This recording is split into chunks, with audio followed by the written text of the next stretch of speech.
नमस्कार। तो बहुत जल्दी एग्जाम जो हैं वो आने वाले हैं, तो कैसी चल रही है आपकी तैयारी? आई होप आप बहुत अच्छे से तैयारी कर रहे होंगे। तो स्वागत करती हूँ मैं आपका, मैं Saroj, online study with Saroj में। तो चलिए, आज की क्लास जो है वो सीटेट के लिए रहेगी और अगर आप एचपीटीजीटी कमीशन की प्रिपरेशन कर रहे हो, तब भी आपके लिए ये क्लास जो है वो बहुत ज़्यादा इंपॉर्टेंट रहने वाली है। आज मैं आपके लिए लेके आई हूँ कुछ अलग। अलग यानी कि इसमें पूरे ही क्वेश्चन इतिहास से रिलेटेड रहने वाले हैं, यानी कि हिस्ट्री से रिलेटेड ये क्वेश्चंस रहने वाले हैं। और हिस्ट्री आपको पता है सीटेट के एग्जाम के लिए भी और एचपीटीजीटी कमीशन के लिए भी बहुत ज्यादा जरूरी है पढ़ना, क्योंकि हिस्ट्री से रिलेटेड बहुत सारे क्वेश्चंस जो हैं वो एग्जाम में आएंगे। तो अगर आपकी हिस्ट्री थोड़ी पक्की होगी तो हिस्ट्री से जो भी क्वेश्चन आएंगे वो जो है वो आपके पक्के हो जाएंगे नंबर। तो शुरू करते हैं, चलिए आज की क्लास। और ये जो क्वेश्चंस आज की क्लास के लिए मैं आपके लिए लेके आई हूँ, ये सभी क्वेश्चन जो हैं ये एनसीईआरटी बेस्ड है। ठीक है, एनसीईआरटी बेस्ड क्वेश्चन है ये सभी, और ये सभी बहुत ज्यादा इंपॉर्टेंट क्वेश्चन है। यकीन मानिए कि अगर आपने इन क्लासेस को ध्यान से पढ़ लिया या फिर इन क्वेश्चंस को ध्यान से पढ़ लिया, तो आपके जो अगर इस तरह के क्वेश्चन एग्जाम में पूछे जाते हैं या फिर हर बार पूछे भी जाते हैं, हो सकता है इस बार भी एग्जाम में इसी तरह के क्वेश्चन पूछे जाएं, तो आपके नंबर कहीं नहीं जा रहे हैं, आपके नंबर पक्के हो जाएंगे। तो चलिए शुरू करते हैं हम आज की ये क्लास। क्लास शुरू करने से पहले मैं आपको बता दूं कि अगर आपने मेरे channel online study with Saroj को अभी तक सब्सक्राइब नहीं किया है, तो प्लीज चैनल को सब्सक्राइब जरूर कर लें। अपने फ्रेंड्स के साथ भी क्लासेस को जरूर शेयर किया कीजिए, और अगर आपको मेरी क्लासेस अच्छी लगती हैं तो प्लीज क्लासेस को लाइक भी जरूर कर दिया कीजिए। ठीक है, तो चलिए आज की क्लास जो है इसमें जो फर्स्ट क्वेश्चन है ये रहने वाला है कि जो मुसलमान हैं उनके धार्मिक ग्रंथ का क्या नाम था। ठीक है, तो वैसे तो आपको सभी के जितने भी धर्म है हमारे मैक्सिमम भारत में पूरे टोटल धर्म जो है वो 6 पाए जाते हैं, तो आपको तो सभी धर्मों के ग्रंथ जो है वो पता होने चाहिए कि उनके धार्मिक ग्रंथ का नाम क्या है। लेकिन अगर आप छह धर्मों के ग्रंथ नहीं याद रख सकते हो, तो फिर भी जो पॉपुलर हमारे 4 धर्म हैं उनके तो ग्रंथ आपको याद होने ही चाहिए। ठीक है, तो यहाँ पर जिस तरह से मुसलमानों का ग्रंथ पूछा गया है, यहाँ पर आपसे हिंदुओं का धर्म भी धर्म ग्रंथ भी पूछा जा सकता है कि पवित्र पुस्तक हिंदुओं की क्या है। उसी तरह से ईसाइयों की पूछी जा सकती है, सिखों की पूछी जा सकती है। तो ये सभी आपने याद रखने हैं। मुसलमानों का अगर धर्म ग्रंथ पूछा जाता है तो वो है कुरान शरीफ। ठीक है, कुरान शरीफ को ये अपना धर्म ग्रंथ मानते हैं। अगर हिंदुओं की बात की जाती है तो हिंदुओं की जो गीता है वो जो पवित्र भगवत गीता जो है वो पवित्र ग्रंथ उसको मानते हैं। अगर ईसाई धर्म की बात की जाती है तो वहां पर बाइबल को जो है धर्म ग्रंथ कहा जाता है। और अगर आप सिख धर्म की बात कर रहे हो तो वहां पर जो है वो गुरुद्वारा गुरुद्वारा साहिब को वो मानते हैं, तो वो उसी तरह से धर्म ग्रंथ इनके रहने वाले हैं। ठीक है, तो सभी सभी धर्मों के आपने धर्म ग्रंथ जो है वो पढ़ लेने हैं। ठीक है, चलिए आगे हिस्ट्री से रिलेटेड नेक्स्ट क्वेश्चन जो है इसमें पूछा गया है कि मिन्हाजे शिराज जो थे वो कौन थे। बहुत ज्यादा इंपॉर्टेंट है ये क्वेश्चन, और बहुत ज्यादा बार ये क्वेश्चन पूछा जाता है कि मिन्हाजे सिराज जो थे वो कौन थे। मिन्हाजे सिराज जो था वो 13वीं शताब्दी का एक फारसी इतिहासकार था। ठीक है, ये आपने याद रखना है। यहाँ से हमारे 2 क्वेश्चन बन जाते हैं कि मिन्हाजे सिराज जो था एक फारसी इतिहासकार था। सबसे पहली बात तो आपको ये पता होनी चाहिए कि ये था कौन। तो ये इतिहासकार था, और किस तरह का ये इतिहासकार था, ये फारसी इतिहासकार था। ठीक है, तो फारसी इतिहासकार था। इसने अपने जो भी इसने सबसे पहले जो है वो हिंदुस्तान शब्द का प्रयोग किया है अपने यात्रा वृतांतों में, अपने ग्रंथों में। इसने सबसे पहले हिंदुस्तान शब्द का प्रयोग जो है वो इसी ने किया है। ठीक है, तो इसलिए ये इंपॉर्टेंट हो जाता है कि मिन्हाजे सिराज जो था इसने सर्वप्रथम हिंदुस्तान शब्द का प्रयोग किया था। तो आपसे इस तरह से क्वेश्चन भी पूछा जा सकता है कि हिंदुस्तान शब्द का प्रयोग जो था वो सर्वप्रथम किसने किया था। तो सर्वप्रथम हिंदुस्तान शब्द का प्रयोग जो था वो मिन्हाजे सिराज ने किया था। ठीक है, ये आपका क्वेश्चन जो है वो पक्का हो जाना चाहिए, याद हो जाना चाहिए आपको। अगर आप नोट्स बनाते हो तो नोट्स में भी इस क्वेश्चन को हाईलाइट करके जरूर लिखिए, क्योंकि बहुत ज्यादा इंपॉर्टेंट ये क्वेश्चन है। ठीक है, चलिए बात करते हैं नेक्स्ट क्वेश्चन की। नेक्स्ट भी बहुत ज्यादा इंपॉर्टेंट क्वेश्चन है कि त्रिपक्षीय संघर्ष जो था इसमें कौन कौन से पक्ष थे। ठीक है, इसमें कौन कौन से पक्ष थे और ये किस बात के लिए ये जो संघर्ष था ये चल रहा था। तो ये 3 पक्ष थे। 3 पक्षों में गुर्जर प्रतिहार थे, राष्ट्रकूट थे और पाल थे। ठीक है, गुर्जर प्रतिहार, राष्ट्रकूट और पाल, ये 3 ऐसे राजवंश थे जिनमें त्रिपक्षीय संघर्ष जो था वो चल रहा था, यानी कि ये 3 पक्ष थे, इसलिए इसको त्रिपक्षीय संघर्ष का नाम दे दिया गया। और ये युद्ध क्यों कर रहे थे? ये गंगा घाटी के समीप जो कन्नौज जगह पड़ती थी उसके ऊपर अपना आधिपत्य जो जमाने के लिए ये युद्ध कर रहे थे। लगभग 40 से 45 वर्षों तक ये युद्ध चला था इनके बीच में। तो ये आपने याद रखना है, ये 3 वंश जो थे, 3 राजवंश जो थे, ये आपस में बहुत टाइम तक संघर्ष करते रहे थे। किसके लिए? कन्नौज के लिए। गंगा घाटी के समीप जो कन्नौज है उसके लिए ये अपना आधिपत्य उस पर दिखाने के लिए या जमाने के लिए ये युद्ध कर रहे थे, इसलिए इसको त्रिपक्षीय युद्ध कहा जाता है, क्योंकि इसमें 3 पक्ष थे। ठीक है, तो ये आपने याद रखना है। क्वेश्चन और हमारे यहाँ से बन गया है कि ये किस चीज के लिए युद्ध कर रहे थे? तो ये कन्नौज के लिए युद्ध कर रहे थे। ठीक है, नेक्स्ट क्वेश्चन भी बहुत ज्यादा इंपॉर्टेंट है कि हिरण्यगर्भ क्या है। अब हिरण्यगर्भ ये है कि अगर मान लो कि आपको पता है कि प्राचीन भारत में 4 धर्म विद्यमान थे, वो कौन कौन से थे? वो थे ब्राह्मण, क्षत्रिय, वैश्य और शूद्र। ठीक है, जो ब्राह्मण थे उनको पुरोहित वगैरह और यज्ञ करने का काम दिया गया था। क्षत्रिय जो थे उनको क्या काम दिया गया था? उनको काम दिया गया था रक्षा करने का, ये सैनिक बनने का, या फिर सेनाओं पे जो रक्षा करनी है उसका काम दिया गया था।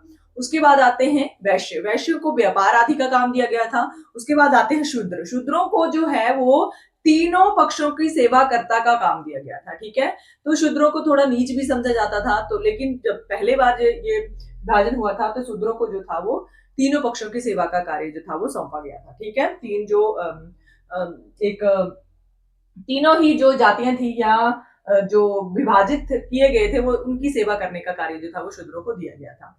अब ये बात हुई कि जो क्षत्रिय हैं केवल वही ही देश की या फिर अपने राष्ट्र की या फिर अपने साम्राज्य की सेवा जो है वो कर सकते हैं, सैनिक बन सकते हैं। ठीक है, और भी रक्षा करने का कार्य जो है वो करते हैं, जैसे राजा बनेंगे, जो भी सम्राट बनेंगे या फिर जो भी सैनिक बनेंगे वो क्षत्रिय ही होंगे, वो पुरोहित और वैश्य नहीं हो सकते हैं।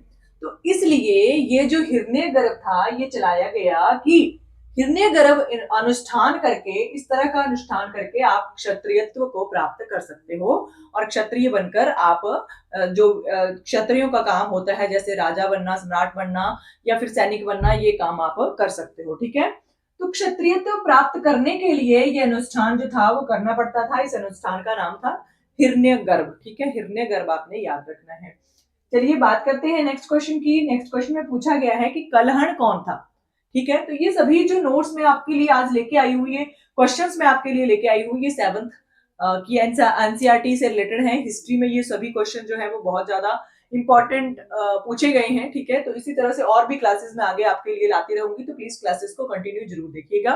तो ये क्वेश्चन है कि कलहण कौन था। तो कलहण जो था ये कौन था? कलहण राजतरंगिणी का रचना करने वाला था। ठीक है, इसने राजतरंगिणी नामक एक पुस्तक लिखी थी, ग्रंथ लिखा था, जिसमें उसने कश्मीर के राजा जितने भी हुए हैं, खासकर इसने कश्मीर का ही वर्णन किया है। कश्मीर के ऊपर राज्य करने वाले जितने भी राजा, महाराजा, सम्राट जो भी हुए हैं उनके बारे में इसने राजतरंगिणी में लिखा हुआ है। ठीक है, तो ये भी क्वेश्चन पूछा जा सकता है आपसे कि कलहण ने राजतरंगिणी में किसका वर्णन किया है। तो कलहण ने राजतरंगिणी में जो है वो कश्मीर का वर्णन किया हुआ है, ये भी आपको याद होना चाहिए। और लिखी किसने है राजतरंगिणी? ये कलहण ने लिखी है। ठीक है, तो आपसे इस प्रकार से भी क्वेश्चन पूछा जा सकता है कि राजतरंगिणी किसकी पुस्तक है, तो वो कलहण की है। या आपसे इस प्रकार से भी क्वेश्चन पूछा जा सकता है कि कलहण ने कौन सी पुस्तक लिखी थी, तो राजतरंगिणी लिखी थी और उसमें उसने जो था वो कश्मीर का वर्णन जो था वो किया था। ठीक है, कश्मीर के शासकों के बारे में उसने इसमें लिखा था। चलिए बात करते हैं नेक्स्ट क्वेश्चन की। नेक्स्ट क्वेश्चन भी इंपॉर्टेंट है कि मुगल वंश का संस्थापक कर्ता कौन था।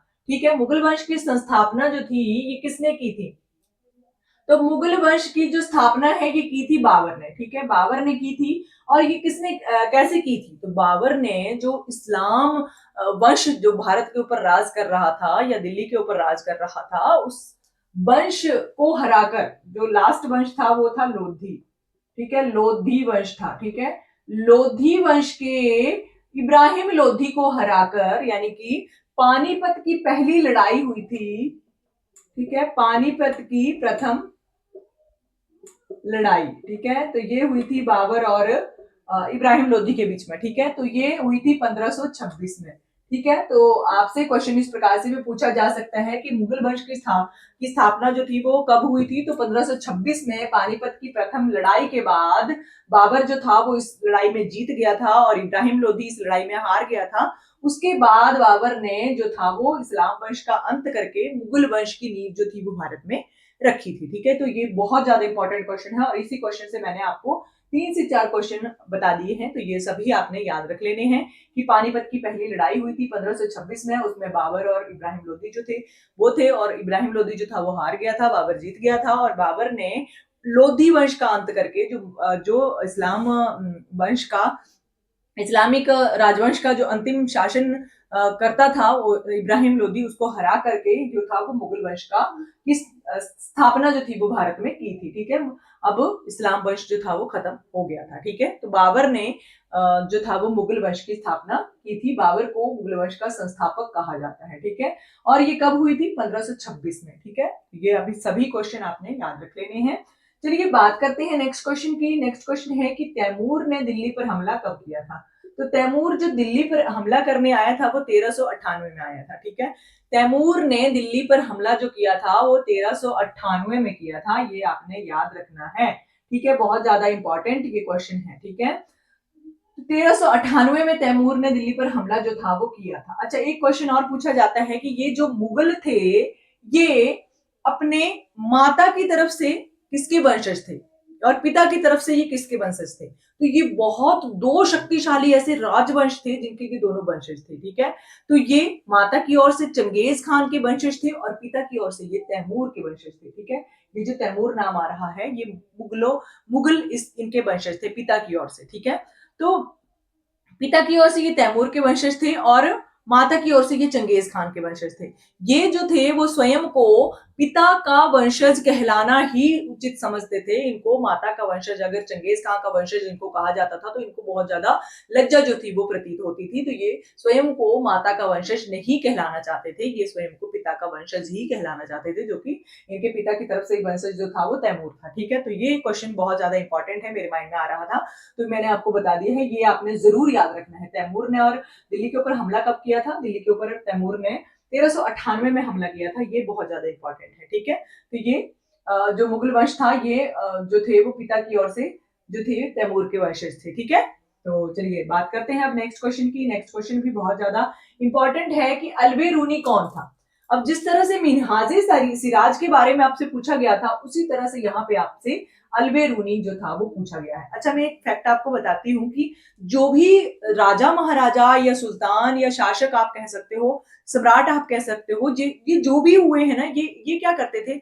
ये स्वयं के साथ एक इतिहासकार रखते थे या स्वयं के साथ एक यात्रा वृतांत करता रखते थे। एक आप कवि कह सकते हो, राज दरबारी कवि कह सकते हो आप। ये एक ना एक व्यक्ति जरूर रखते थे अपने साथ, जो कि इनकी जो एक प्रतिष्ठा आप कह सकते हो उसका बखान कर सके, उसके बारे में लिख सके। ठीक है, तो ये अल्बेरूनी जो था ये भी एक इतिहासकर्ता था जिसने किताब उल हिंद लिखी थी। ठीक है, किताब उल हिंद इसने लिखी थी और ये महमूद गजनबी के साथ जो था वो आया इतिहासकार था। ठीक है, महमूद गजनबी के साथ ये भारत आया था। ठीक है, तो ये इसने किताब उल हिंद लिखी है और महमूद के साथ ये भारत में आया था, इतिहासकार है ये भी एक अल्बेरूनी। इसका नाम आपने याद रखना है और इसकी किताब जरूर याद रखनी है, बहुत बार एग्जाम में ये पूछी जाती है कि अल्बेरूनी ने कौन सी पुस्तक लिखी है। तो अल्बेरूनी ने किताब उल हिंद लिखी है। ठीक है, किताब उल हिंद जो है वो अल्बेरूनी की रचना है। चलिए बात करते हैं नेक्स्ट क्वेश्चन की। नेक्स्ट क्वेश्चन है कि राष्ट्रकूट वंश का संस्थापक कौन था? तो ये जो राष्ट्रकूट आपसे पूछा गया है, राष्ट्रकूट जो था वो त्रिपक्षीय संघर्ष में था, ये आपने जरूर याद रखना है। तो राष्ट्रकूट जो था इसके वंशज या इसके संस्थापक करता जो थे वो दंती दुर्ग थे। ठीक है, कौन थे? दंती दुर्ग ने राष्ट्रकूट वंश की स्थापना जो थी वो की थी। ठीक है, बात करते हैं नेक्स्ट क्वेश्चन की कि सुल्तान का अर्थ क्या होता है? सुल्तान का अर्थ जो है वो शासक होता है। ठीक है, सुल्तान जो है वो शासक को कहा जाता है।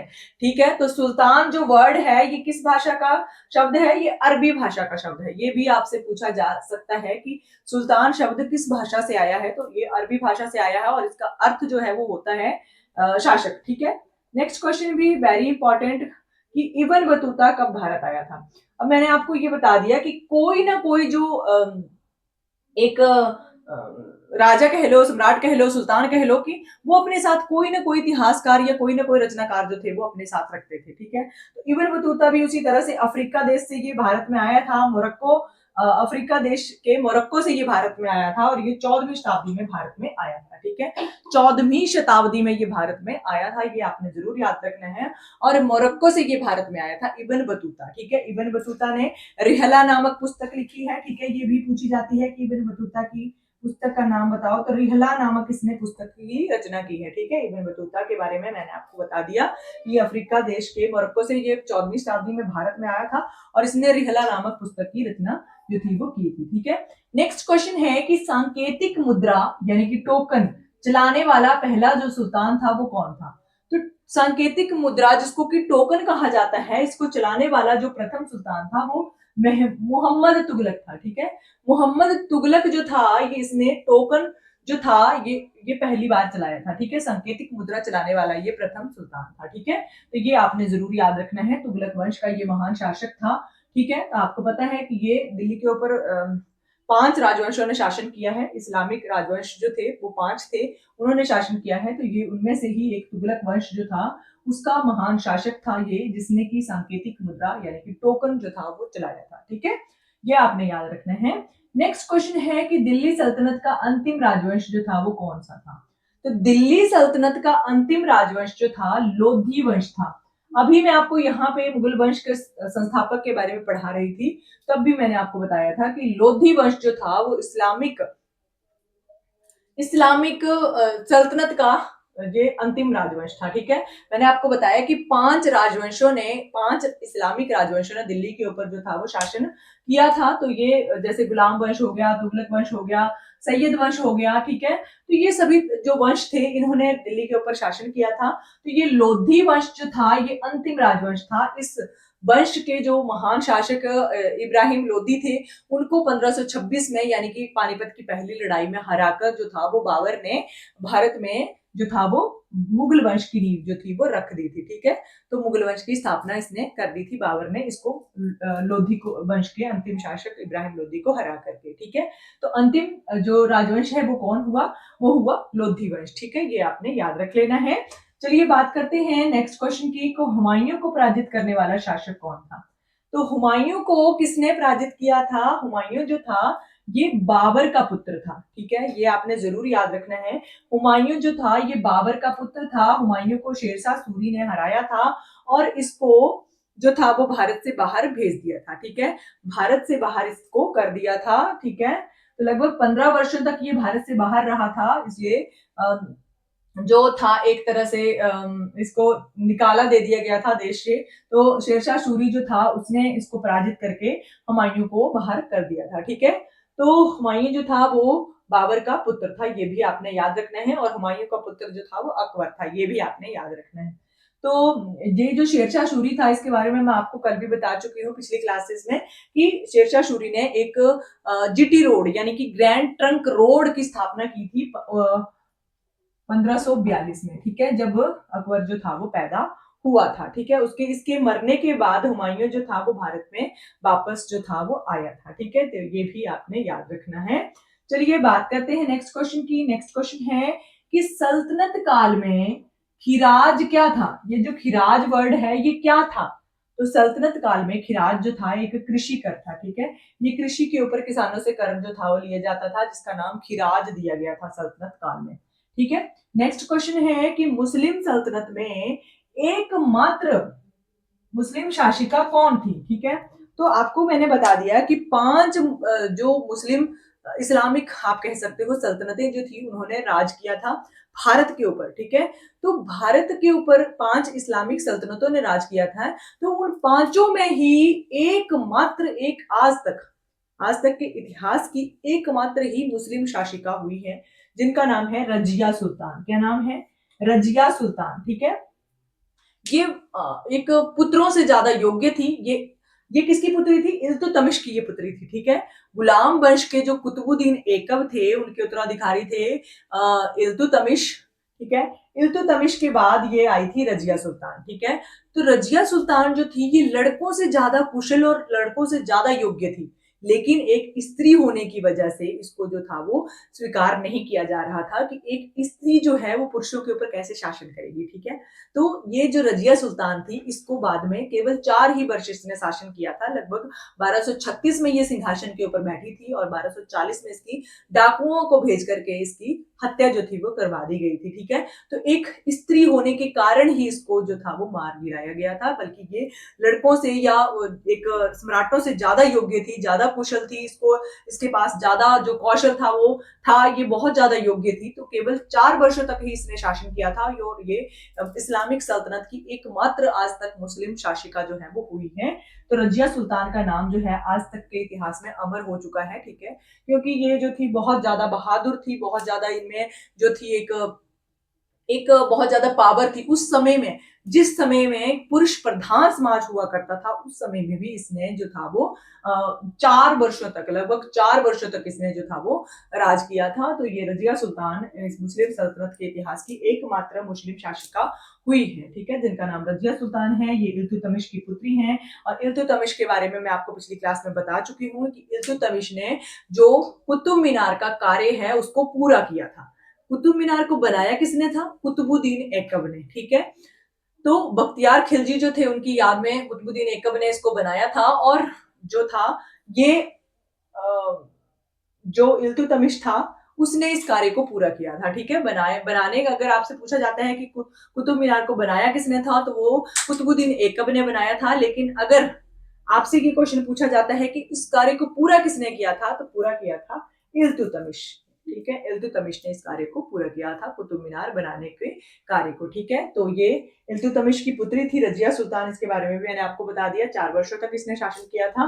तो आई होप कि आपको ये सभी क्वेश्चन इंपॉर्टेंट लगे होंगे, हिस्ट्री से रिलेटेड ये सभी क्वेश्चंस हैं। तो इस सीरीज को मैं आगे चला रही हूँ। अगर आप इस सीरीज के साथ जुड़ना चाहते हो तो प्लीज डेली कमेंट करके मुझे जरूर बताएं कि आपको मेरी क्लासेस जो है वो कैसी लगती हैं। और डेली में अगर डेली ना हो सके तो एक दिन छोड़ करके मैं क्लास जरूर पोस्ट करती हूँ। एसएसटी इतिहास के क्वेश्चंस मैं आपके लिए लेके आ रही हूँ, क्योंकि इतिहास को पढ़ना बहुत ज्यादा इंपॉर्टेंट है, सीटेट के लिए भी और एचपीटीजीटी कमीशन के लिए भी। तो अगर आप दोनों की प्रिपरेशन कर रहे हो तो प्लीज आप मेरे चैनल के साथ जरूर जुड़े। अगर आपने चैनल को अभी तक सब्सक्राइब नहीं किया है तो प्लीज सब्सक्राइब जरूर कर लें और इसी तरह से इंटरेस्टिंग क्वेश्चन पढ़ने के लिए चैनल के साथ जरूर जुड़े रहें। Thank you for watching.